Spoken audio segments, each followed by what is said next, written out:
Hello everybody, my name is Daniel Creel, Ambassador of PinSeeker, and today I'm going to be helping you with your wedge approach shots, okay? So I'm talking about anywhere from your lob wedge, your gap wedge, your sand wedge, to your pitching wedge, so around 120, 130 yards and in, all the way down to that 40-yard mark, 30-yard mark.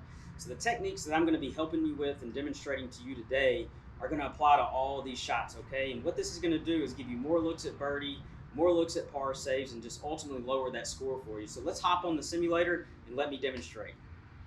All right, guys, I got my simulator fired up, so I'm ready to help you hit these shots more consistent. So not only can we lower your score on the course, but also hit it closer on the PinSeeker app to win more cash and put it in your pocket. So what I'm going to do is give you a couple of tips, and I'm going to start out with rule number one.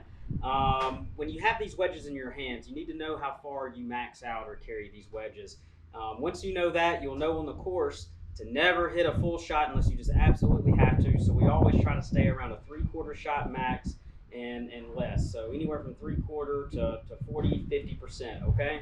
And the reason why is because if you swing hard with these wedges, these grooves are made to spin as much as possible. So if you catch it clean and your fundamentals are good, you're just gonna spin it too much and it's gonna be hard to control and keep it close to the hole.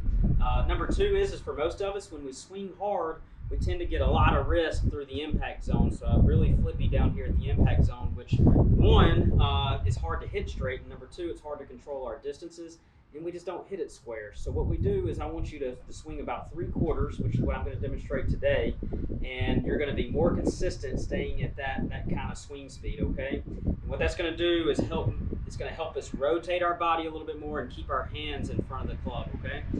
Tip number two is the grip. The grip is long.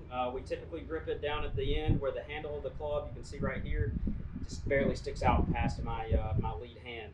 What I like to do when I get wedges is I choke down on them a little bit more. That gets my hands closer to the club face, which gives me a little bit more control, okay? And it also makes me bend over the ball, so I cover the ball a little bit more with my chest, which makes me be a little bit more aggressive, which is tip number three. You want to maintain aggressiveness, and what I mean by that is you want to have that steeper attack angle, okay? If you need help with attack angle, you can go back a couple of videos that we have on our YouTube channel and visit our TikTok channel, and you can see some angle of attack videos.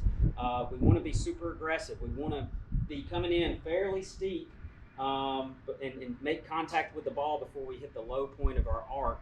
And what that's going to do is create a lot of friction, which is where we get a little bit of our spin. And instead of relying on our scooping action, we want to come in steep and create friction between the face and the ball to have a little bit of spin so the ball can just hit the green and stop and check, okay? And we have a lot of control over it. So what I'm going to do is demonstrate a quick shot for you on what I do and how I set up. So again, right here, I have a 90-yard shot. Here, I have a 58 degree. I max out with a 58 degree around 102 to 105 yard carry, okay? So this is about a 3/4 carry for me. So what I'm gonna do is choke down. I'm gonna narrow my stance. I don't wanna have a wide stance. If I widen my stance, that opens up to a lot of lateral movement or sway. I wanna rotate more and lead with the hands. So what I'm gonna do is narrow my stance, choke down on it, cover it with my chest. What that does is that's got me covering the ball, and it's gonna promote a steeper attack angle, okay? So a 90-yard shot, here we go.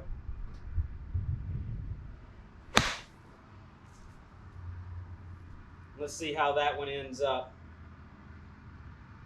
Carried it a little bit far, but again, I hit it really crisp, and I was happy with the contact that I made. And again, I was a little bit too aggressive through the impact zone in that demonstration, but again, it was a very well-struck shot. So I hope you take this to the range, practice it, get comfortable with your wedges, know your wedge distances, and then take it to the course. And also, don't forget, take it to PinSeeker app where you can win cash. All right, guys, I hope this helps, and until next time, happy pin seeking.